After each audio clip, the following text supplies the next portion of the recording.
Hello. नमस्कार जी, सभी लोगों को मोस्ट वेलकम है आज के सेशन में। क्या हाल चाल है आप लोगों के हैं? बताइए जल्दी से। बढ़िया हो?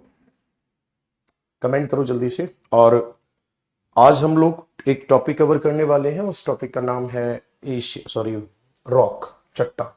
ठीक है।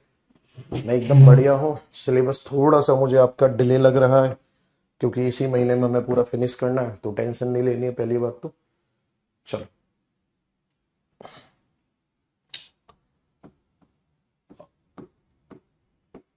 रॉक और इसी को कहा जाता है हिंदी में चट्टान।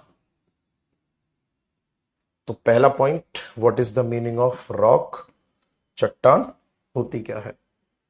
देखो ध्यान से। अगर मैं चट्टान की बात करूंगा तो चट्टान की डेफिनेशन होती है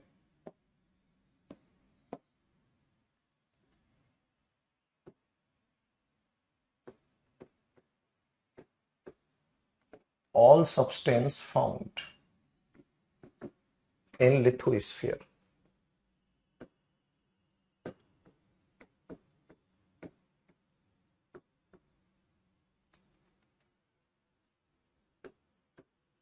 कॉल्ड रॉक। यानी कि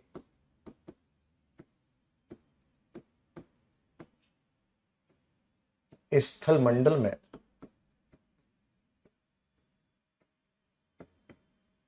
पाए जाने वाले, स्थल मंडल में पाए जाने वाले सभी पदार्थ क्या कहलाते हैं?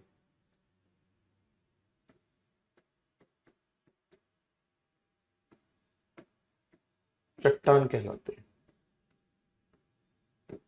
है ना।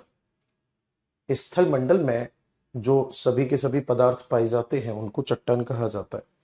जनरली ऐसा होता है, हमें सोचकर ये लगता है कि चट्टान का मतलब बहुत हार्ड चीज से होगा, ऐसा नहीं है। चट्टान की अगर मैं बात करूंगा तो सबसे कठोर चट्टान का नाम ग्रेनाइट है, वहीं सबसे मुलायम चट्टान का नाम शैल है। ये वाली बात आपको याद रखनी है।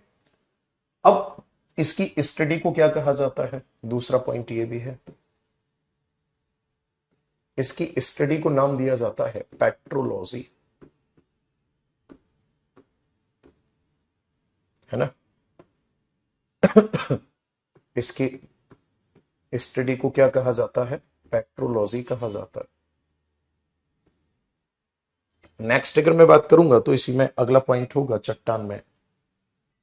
सबसे पहले लिथोस्फीयर, मैं लिख रहा हूं सीक्वेंस में। लिथोस्फीयर में पाई जाती है रॉक, ठीक है। और रॉक से प्राप्त होते हैं हमें मिनरल्स। अब बात यह आ जाती है कि जो ये चट्टान होती है, ये चट्टान कितने प्रकार की होती है? तो आपका आंसर होगा, जो ये चट्टान होती है ये होती है 3 प्रकार की। सबसे पहले इग्नियस रॉक, यानी आग्नेय चट्टान।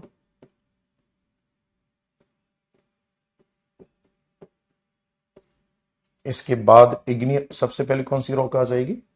Igneous rock. इग्नियस रॉक के बाद में आएगी सेडिमेंट्री रॉक।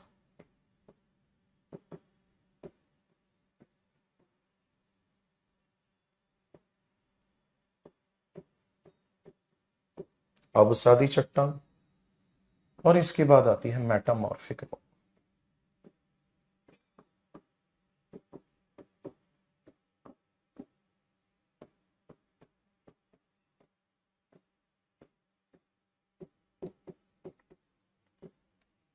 रूपांतरित चट्टान। 3 प्रकार की चट्टानें हमें देखने को मिलेगी मुख्य रूप से अगर देखा जाए तो। बात समझ में आ रही है? अब आप सोच रहे होगे बनी कैसी है चट्टान। तो हमने क्या पढ़ा था ज्वालामुखी वाले चैप्टर में कि मैग्मा जब ठंडा होता है तो वही चट्टान में बदल जाता है। तो ये चट्टान किससे बनती है? ध्यान से सुनना। ये बनती है मैग्मा सॉलिडिफिकेशन से,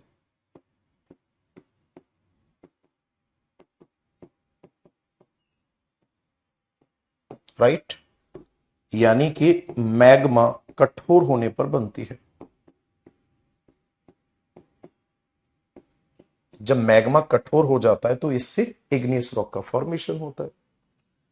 अब बात आ जाती है कि जो सेडिमेंट्री रॉक है ये कैसे बनती है।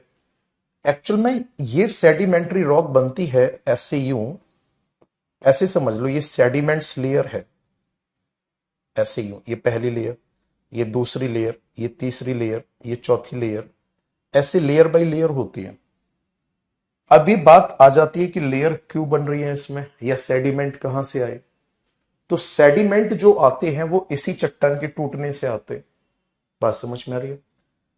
तो मैं सीधा सीधा यूं लिख सकता हूं कि सेडिमेंट्री रॉक का फॉर्मेशन कैसे होगा। तो आपका आंसर होगा weathering, weathering of igneous rock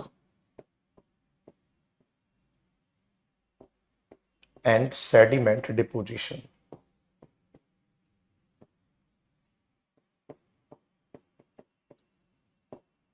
है ना, यानी कि आग्नेय चट्टान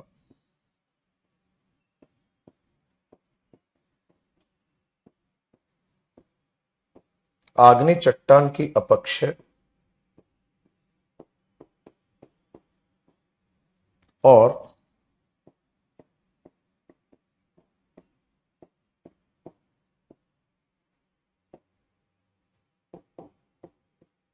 अवसादीकरण द्वारा निर्माण, अपक्षय और अवसादीकरण द्वारा निर्माण।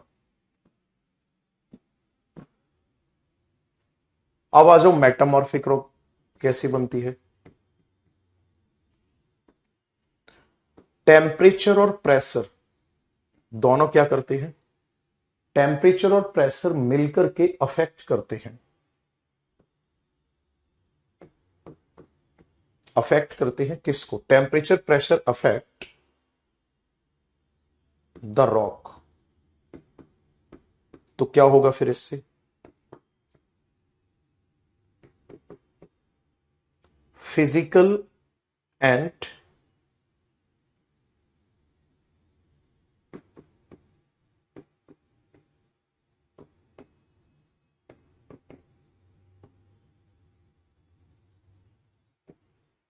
Chemical properties change. इस कंडीशन में क्या होता है, ताप और दाब के कारण, है ना, तापमान और दाब के कारण क्या होता है, रासायनिक और भौतिक परिवर्तन होता है। इसी को मेटामॉर्फिक लॉ कहा जाएगा। फिर भाई आप एक बात बताओ, लोहा है जैसे, बात को समझ रहे हो, लोहे को आपने छोड़ दिया खुले हुए आसमान में, तो कुछ टाइम बाद उस पर रस्टिंग शुरू हो जाती है, हाँ या ना, रस्टिंग आ जाती है नहीं। तो सिंपल सी बात है, वही मेटामॉर्फिज्म कहलाएगा। मतलब इस और इसमें, इग्नियस और सेडिमेंट्री रॉक में जब चेंज देखने को मिलेगा तो फिर वही मेटामॉर्फिक कहलाता है। और वो चेंज किस वजह से होता है, या तो प्रेशर की वजह से होगा, या तो प्रेशर की वजह से, या फिर टेम्परेचर की वजह से। बात समझ में आ रही है। चलिए अब ध्यान से सुनना अगला पॉइंट। मैंने कहा कि इन चट्टानों का निर्माण होता है मैग्मा के सॉलिडिफिकेशन से। ऐसी सिचुएशन में इनमें टेम्परेचर कम होगा या ज्यादा, टेम्परेचर ज्यादा होता है। तो फिर क्या इन चट्टानों में फोसिल्स पाए जाएंगे, जीवाश्म पाए जाएंगे, आप बोलोगे बिल्कुल भी नहीं। और याद रखना, पेट्रोल और कोयला का निर्माण होता ही फोसिल से है, जीवाश्म से होता है। तो मैं सीधा सीधा लिख सकता हूं कि इन चट्टानों में कोयला और इन चट्टानों में पेट्रोलियम, कोयला और पेट्रोलियम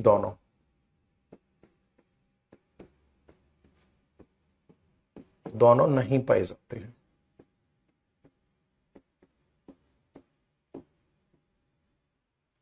दोनों नहीं पाए जाते हैं। बात समझ में आ रही है। अब ध्यान से सुनना, इसके एग्जाम्पल में क्या क्या आएगा, जैसे ग्रेनाइट, डायोराइट, डोलेराइट, एंडीसाइट, गैब्रो, ये सभी चट्टानें किस में आएंगी? इग्नियस रॉक में आएंगी। अब क्योंकि यहां पे अवसादीकरण हो रहा है तो इन्हीं को फिर एक और नाम दे दिया जाता है और वो नाम है लेयर्ड रॉक, यानी कि परतदार चट्टान। इसके एग्जाम्पल में क्या क्या आएगा? इसमें आता है सैंडस्टोन, इसी में आएगा लाइमस्टोन, है ना, इसी में आता है चौक, सैंडस्टोन, लाइमस्टोन, चौक, डोलोमाइट,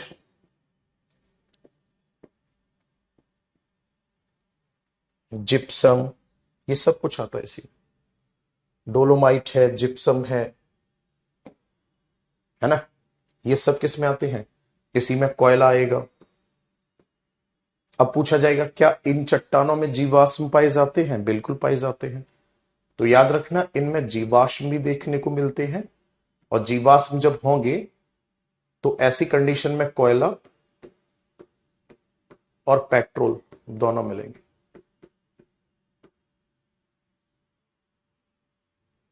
हेलो,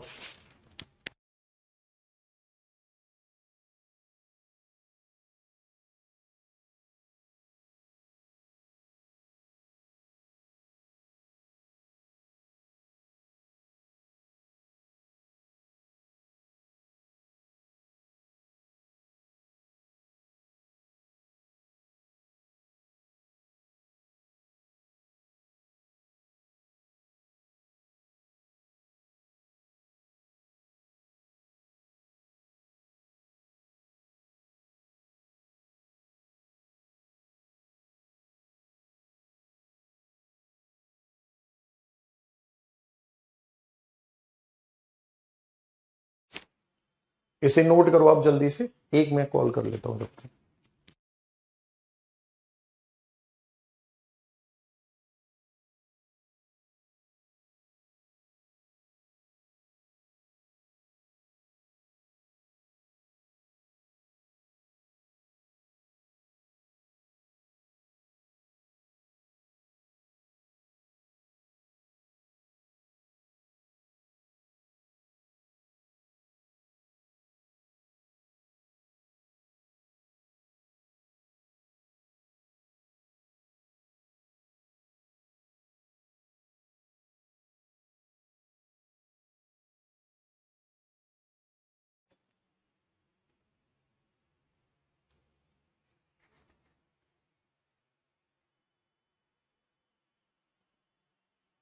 आगे बढ़े। अब इसको एक साथ समझ लेते मेटामॉर्फिक रॉक को। मैंने क्या कहा? मेटामॉर्फिज्म का मतलब क्या होता है? टू चेंज, यानी परिवर्तन।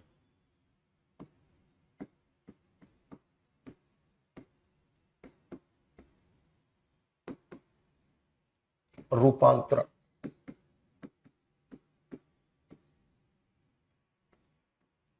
बेसिकली मेटामॉर्फिज्म किस चीज में होगा? मेटामॉर्फिज्म जो होगा वो किस चीज में होगा? तो ध्यान से समझना।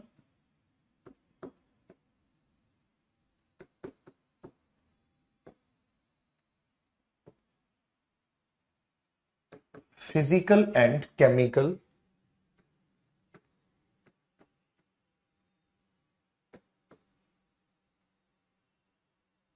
प्रॉपर्टी चेंज, राइट, यानी कि भौतिक और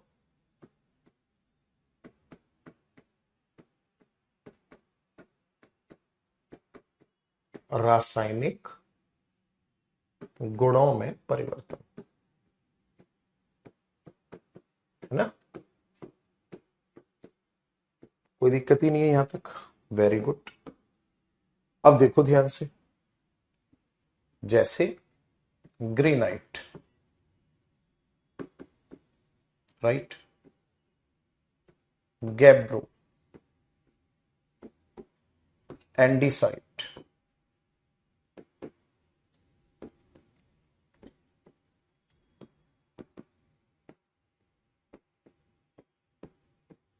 लाइमस्टोन,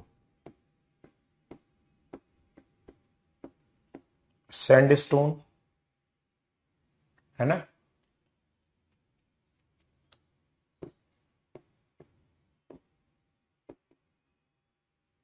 डोलोमाइट, चौक,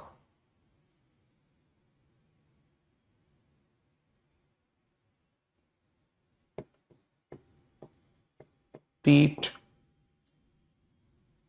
शेल, माइका। हिंदी में भी नाम लिखने के इनके, चलो लिख देता हूं।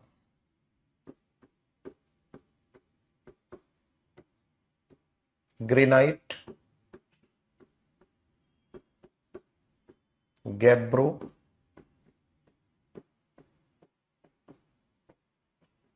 एंडीसाइट, चूना पत्थर,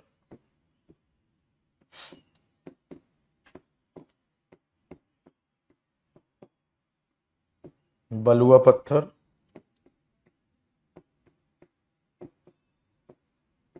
डोलोमाइट,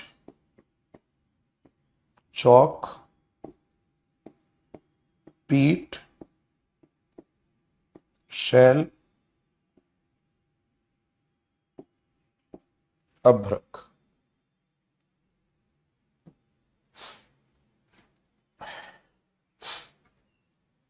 देखो ध्यान से, ग्रेनाइट चेंज होती है किस में, तो आपका आंसर होगा नीस में। गैब्रो, सरपेंटाइन, एंडीसाइट,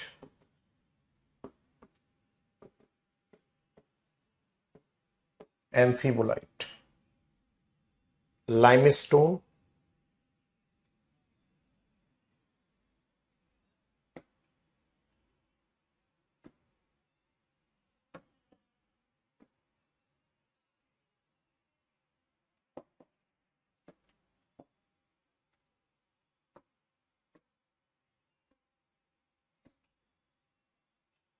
एक तो होगा यहां पे सैंडस्टोन,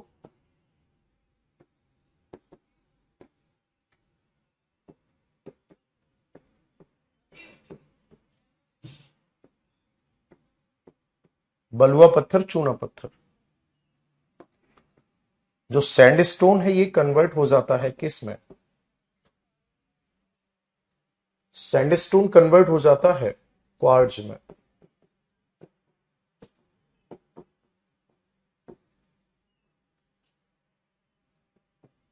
और ये सभी चेंज हो जाते हैं किस में, तो आपका आंसर होगा मार्बल में।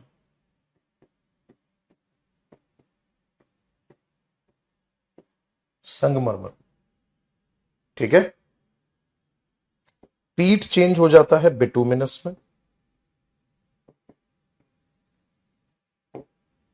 शैल चेंज हो जाता है स्लेट में,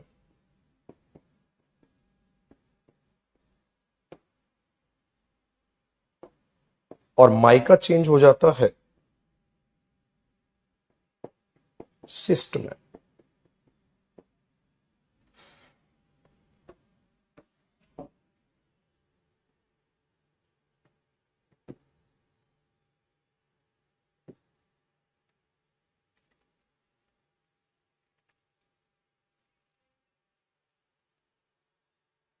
ये है इग्नियस रॉक, और ये है सेडिमेंट्री रॉक,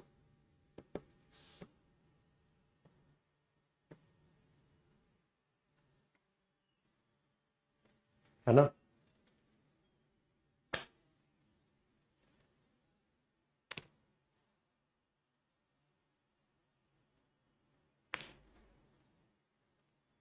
नोट हुआ।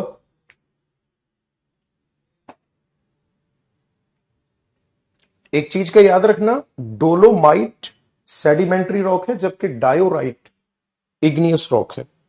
इसमें डिफरेंस जरूर ध्यान में रखना है।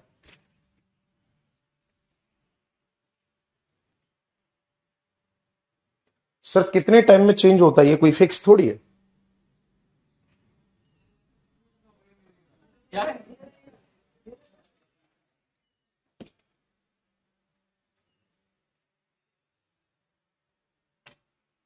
अब कुछ पॉइंट नोट करके लिखो यहीं पे।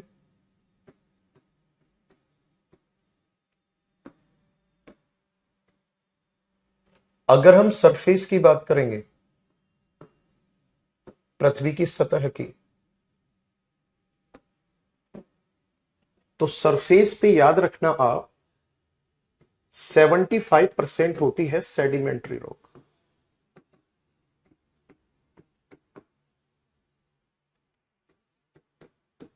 और 25% होती है यहीं पे इग्नियस रॉक। ठीक है, सरफेस पे। और अगर क्रस्ट पूछी जाती है आपसे, तो क्रस्ट में 95% होती है इग्नियस और मेटामॉर्फिक। इग्नियस और मेटामॉर्फिक।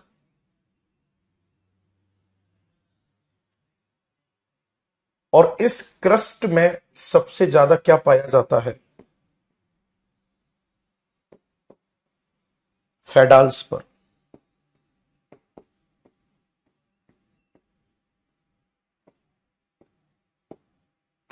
फेडाल्स पर। ओके, जल्दी से इसे नोट करेंगे फिर आगे बढ़ते हैं। अब हमारा ये पूरा का पूरा जो सेक्शन है जियोमॉर्फोलॉजी का, ये कंप्लीट हो चुका है। अब हम रीजनल ज्योग्राफी, जिसे प्रादेशिक भूगोल कहा जाता है, अब हम उसको स्टडी करने वाले हैं। दैट मीन्स अब हम डिस्कस करेंगे 7 कॉन्टिनेंट ऑफ द वर्ल्ड, यानी कि विश्व के 7 महाद्वीप के बारे में।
आगे बढ़े।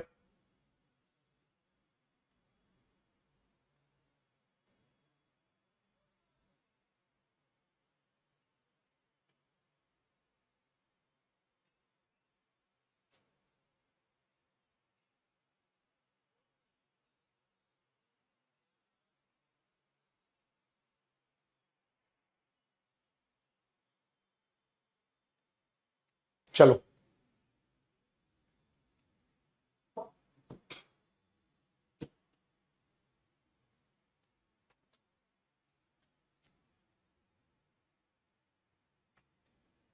नेक्स्ट हेडिंग डालोगा कॉन्टिनेंट, यानी कि महाद्वीप।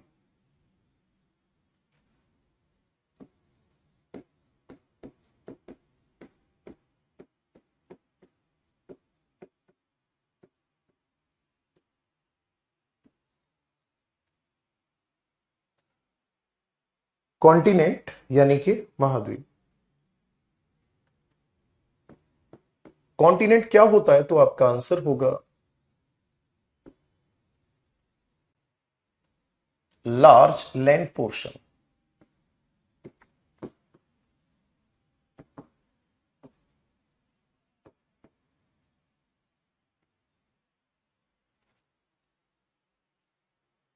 Large land portion which separate by ocean.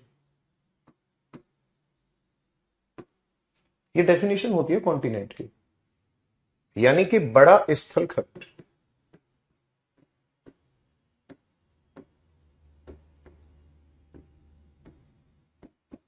बड़ा स्थल खंड जो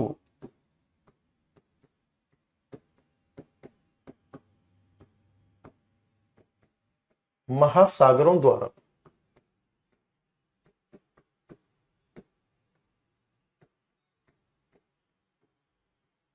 विभाजित होता है। कहने का मतलब ये कि जो कॉन्टिनेंट है उन कॉन्टिनेंट को एक दूसरे से सेपरेट करने का काम कौन करता है? तो सिंपल सी बात है, वाटर बॉडी करेगी। हुँ? बोला रहा कोई? और कौन है? क्लास हो रही है मेरी।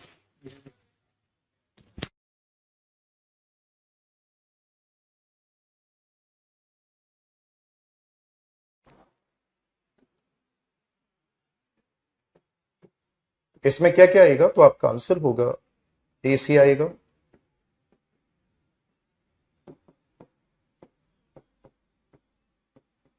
नॉर्थ अमेरिका आएगा, साउथ अमेरिका आएगा, Asia, Africa, north America, south America. Next अगर मैं बात करूंगा तो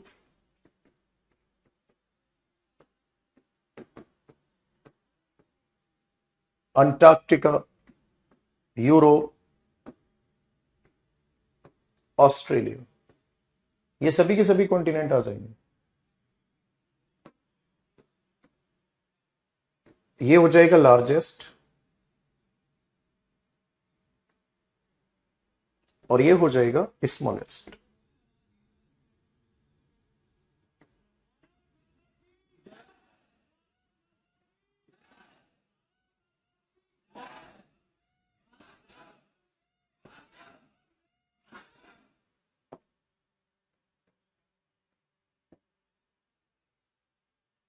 हाँ जी।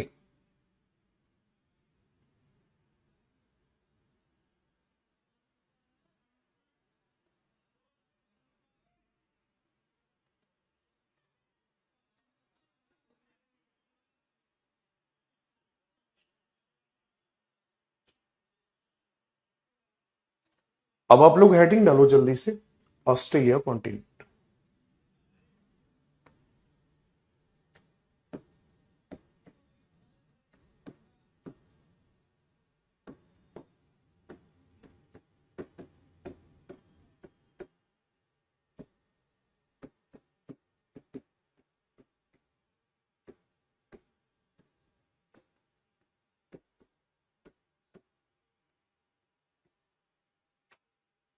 ऑस्ट्रेलिया महाद्वीप।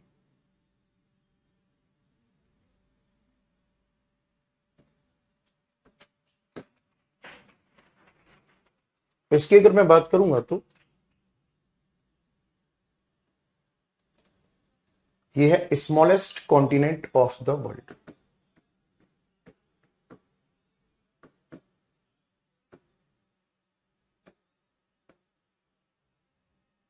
है ना? ये है विश्व का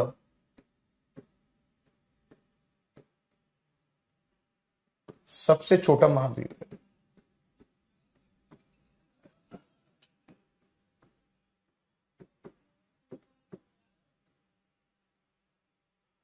ये क्या है? विश्व का सबसे छोटा महाद्वीप है। ऑस्ट्रेलिया कॉन्टिनेंट की अगर मैं बात करूंगा तो इसे कहा जाता है कॉन्टिनेंट ऑफ द वर्ल्ड।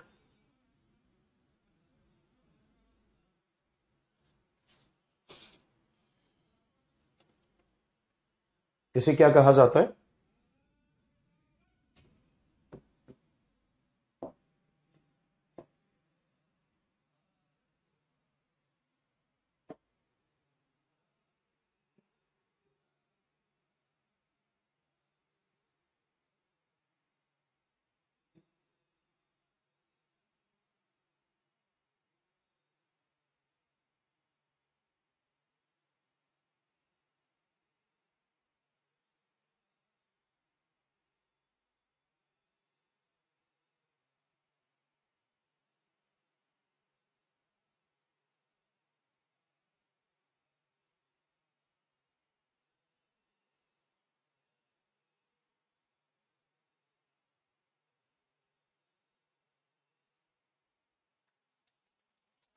विश्व का सबसे छोटा महाद्वीप है।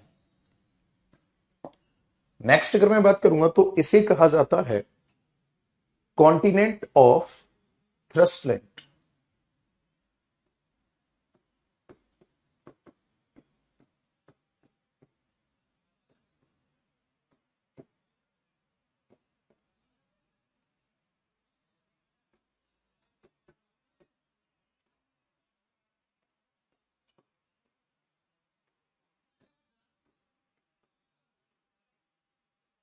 प्यासी धरती का महाद्वीप कहा जाता है इसे।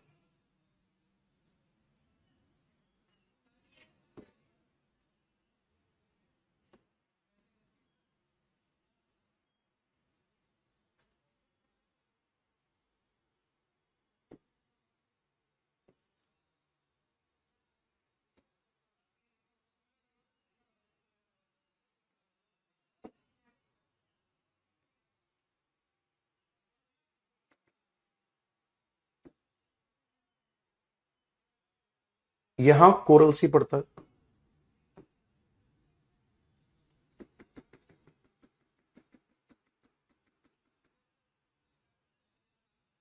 यहां पे है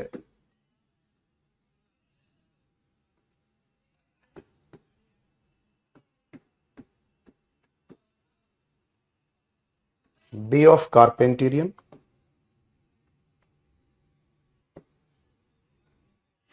यहां पे है तस्मान सी। कॉन्टिनेंट ऑफ थ्रस्टलैंड कहने के पीछे कारण है क्योंकि यहां पर क्या है, यहां बड़े बड़े 3 डेजर्ट हैं।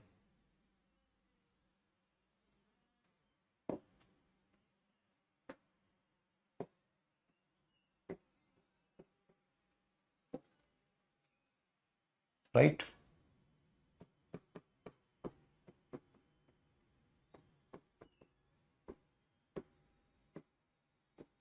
Victoria desert,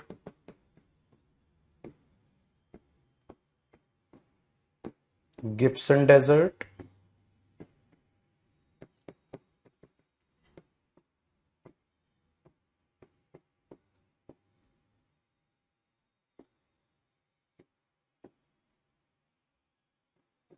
great sandy desert. ये 3 डेजर्ट है। मैं नाम लिख देता हूं तीनों के।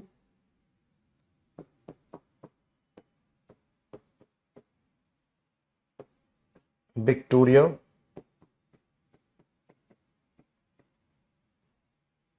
गिब्सन,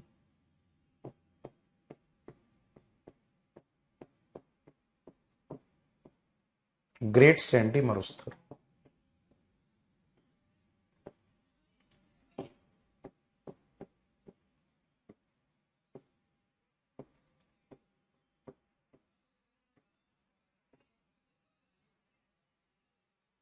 आगे बात समझ में। याद रखना ये तीनों के तीनों डेजर्ट ऐसे हैं जिनके साउथ में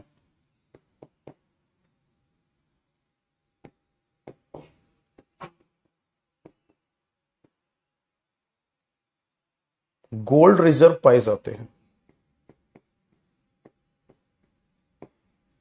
सोने के भंडार पाए जाते हैं।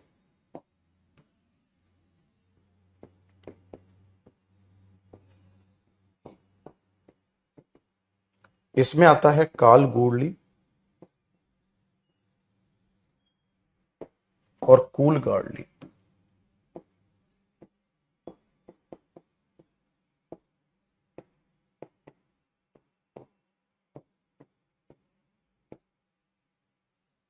ठीक है भाई सूरज, रिकॉर्डेड क्लास नहीं है, लाइव क्लास है। डाउट पूछेगा तो पता चलेगा लाइव है कैसी।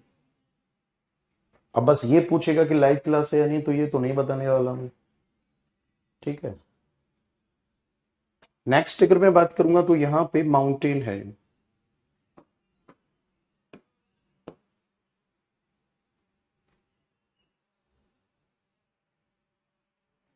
और इस माउंटेन का नाम क्या है?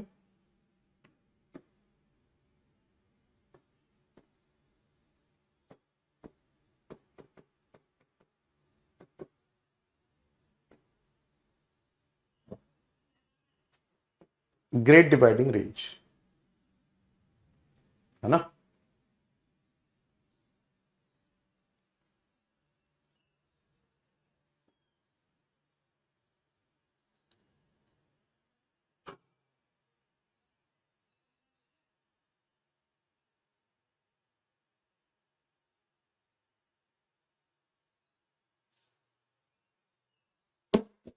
आगे बढ़े।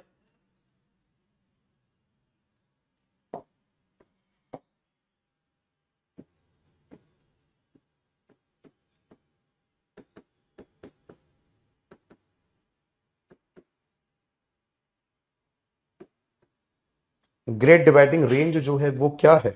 ये है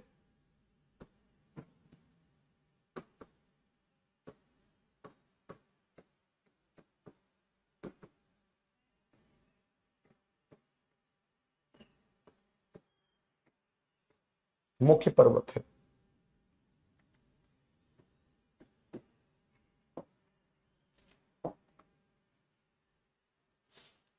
ना?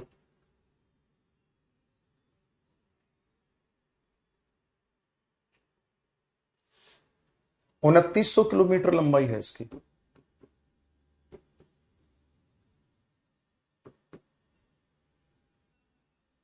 इसकी लंबाई कितनी है? 2900 किलोमीटर। हाईएस्ट पीक कौन सी है इसकी?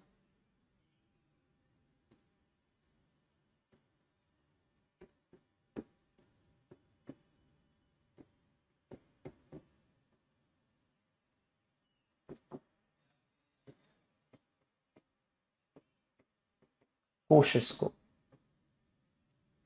ठीक है। नेक्स्ट फिगर में बात करूंगा तो इसी में अगला पॉइंट होगा ग्रेट डिवाइडिंग रेंज की बात। जो ईस्ट पार्ट है, ईस्ट पार्ट में रेनफॉल ज्यादा है, यहां पे फर्टाइल सॉइल पाई जाती है।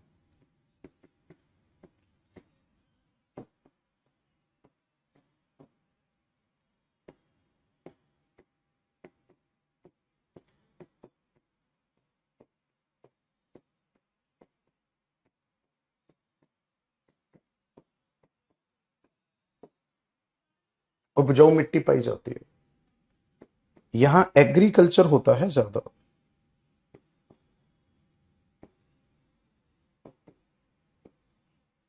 अब एग्रीकल्चर ज्यादा है तो यहां पे फिर एनिमल हस्बेंड्री ज्यादा है।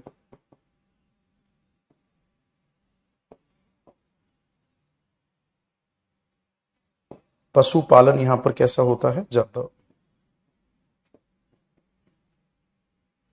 और जब पशुपालन यहां पे ज्यादा होता है तो याद रखना यहीं पे मीट का प्रोडक्शन होता है, मिल्क का प्रोडक्शन होता है, और सबसे बड़ी बात वूल प्रोडक्शन होता है।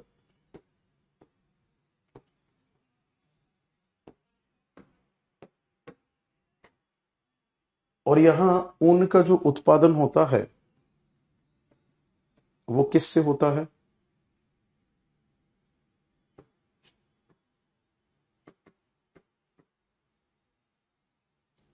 मैरिनो सीप और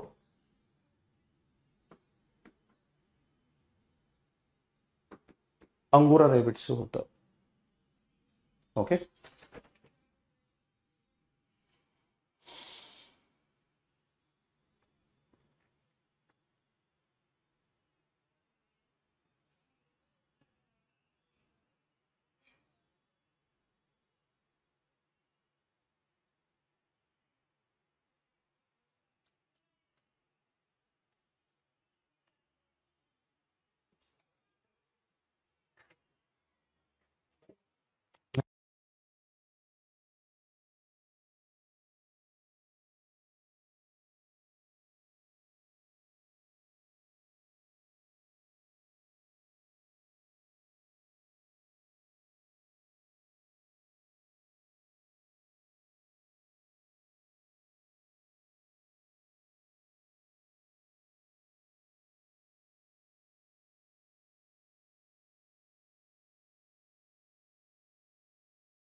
हो गया जी।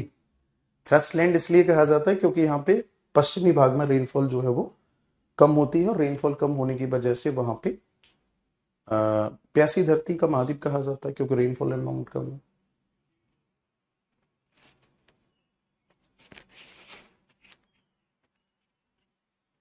हाँ जी। आगे अगर मैं बात करूंगा ऑस्ट्रेलिया कॉन्टिनेंट में, तो यहाँ पे यूरेनियम के भंडार पाए जाते हैं।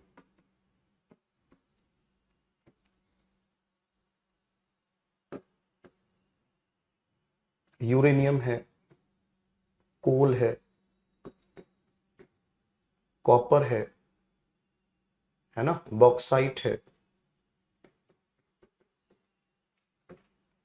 इन सब के रिजर्व पाए जाते हैं ऑस्ट्रेलिया में। लॉन्गेस्ट रिवर पूछी जा सकती है आपसे, कौन सी है यहाँ की? लॉन्गेस्ट रिवर का नाम है मुर्रे डार्लिंग, है ना। लॉन्गेस्ट रिवर कौन सी है? मुर्रे डार्लिंग है। चलिए जी, नोट करिए फटाफट से।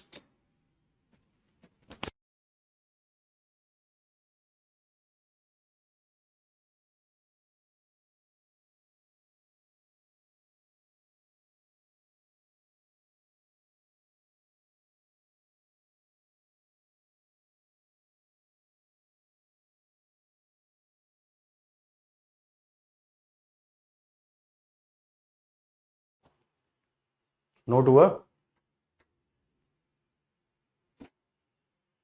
अब आपसे मुलाकात होगी कल तो आपको पता ही है इंडिपेंडेंस डे है। आप लोगों से मुलाकात होगी नेक्स्ट डे, मतलब कि 16 अगस्त को। ओके। तो चलिए भाई, आप सभी लोगों को स्वतंत्रता दिवस की हार्दिक बधाइयां, शुभकामनाएं। और बेसिकली इसको जो सेलिब्रेट करते हैं हम हर साल, इसके पीछे एक उद्देश्य ये भी होता है कि हमारे अंदर नेशनलिज्म की भावना, यानी कि राष्ट्रवाद की भावना जागृत रहे, बनी रहे।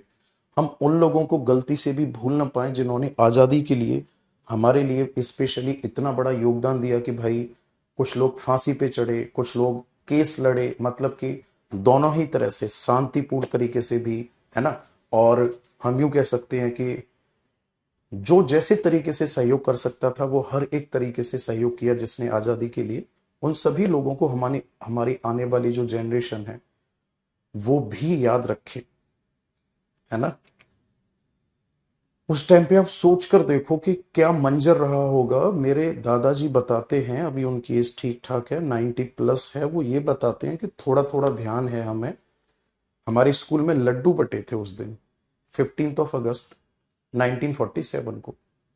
और बताते हैं कि उस टाइम पर जब वो अपने मम्मी पापा के साथ, बताते हैं कि हमारे जो मम्मी पापा हैं वो लेकर जाते थे, तो रोड क्रॉस नहीं करते थे, अंदर अंदर चलते थे, रोड से किनारे से। तो वो ये बताते कि ये बोलते थे कि रोड पे चलोगे तो, बच्चों को डरा दिया जाता था कि रोड पे चलोगे तो घोड़े वाला उठा ले जाएगा। घोड़े वाले का मतलब समझ रहे हो, वो जो अंग्रेज के सैनिक चलते थे घोड़ों पे। उस टाइम का कितना भयानक मंजर रहता होगा, कितनी बुरी स्थिति होगी कि आप अपने खेत में फसल उगा रहे हो, है ना, उसका 85% वो लेके जा रहे हैं, 85% तक पहुंचा दिए। मतलब इतनी बुरी स्थिति बना रखी थी, उन सबसे हमें छुटकारा मिला। और आज हम सब लोग उसके बाद फिर सबसे बड़ी बात यह भी हुई कि संविधान मिला। मतलब ऊपर से हमारे ऊपर जो कंपनी का राज चला रहा था, ब्रिटिश क्राउन का जो राज था, वो सब खत्म हो गया और फिर हमें कॉन्स्टिट्यूशन भी मिल गया। सबसे बड़ी बात यह कि एक देश में जहां पर रह रहे हो वहां राष्ट्रवाद की भावना होना बहुत ज्यादा जरूरी है। और आपने देखा भी होगा कि जब इंडिपेंडेंस डे आता है तो मन में एक अलग ही मतलब हम यूं बोलते हैं ना इस बात को कि उत्साह आ रहा है मन में, वो चीज होती है। एक बच्चा लिख रहा था कि आज बहुत डिस्टरबेंस हो रहा है, एक्चुअल में बाहर वीडियो शूट वगैरह चल रहा था, आप लोगों की क्लास लाइव थी इसलिए मैं नहीं गया था। लेकिन आपने ये चीज भी नोटिस की होगी, जब जैसे ही नेशनल एंथम की शुरुआत हुई थी तो मैं यहाँ साइड में खड़ा हो गया था, है ना। मैं बोल नहीं रहा था क्योंकि माइक ऑन था, आपको हो सकता है कि फिर वो अचानक से लगता है कि सर को क्या हो गया। लेकिन हाँ, मैं यहाँ साइड में खड़ा हुआ था और आपको वीडियो में दिखेगा भी, एकदम स्टेचू की तरह क्यों खड़े हो गए सर। आप लोग भी इस चीज का ध्यान रखना, वैसे आप लोगों को अच्छे से रूल पता होते हैं, है ना, तो नेशनलिज्म जो है आपके अंदर की, उसको बनाए रखना, और याद रखना नेशनलिज्म में इंसानियत भी आती है, क्योंकि एक देश का कल्याण तभी हो सकता है जब अच्छे इंसान होंगे, मिलजुल कर रहने वाले इंसान होंगे ना। तो दोनों ही चीज बहुत ज्यादा जरूरी है, और आपको तो और अच्छे से ये दोनों चीजें आनी चाहिए, क्योंकि आप सेलेक्ट होने के बाद किसी न किसी डिपार्टमेंट को ज्वाइन करोगे तो वहां ये सब चीजें ज्यादा मैटर करती हैं, राइट। तो चलिए, मेरी तरफ से आप सभी लोगों को बहुत सारा प्यार। Thank you so much. Have a nice day.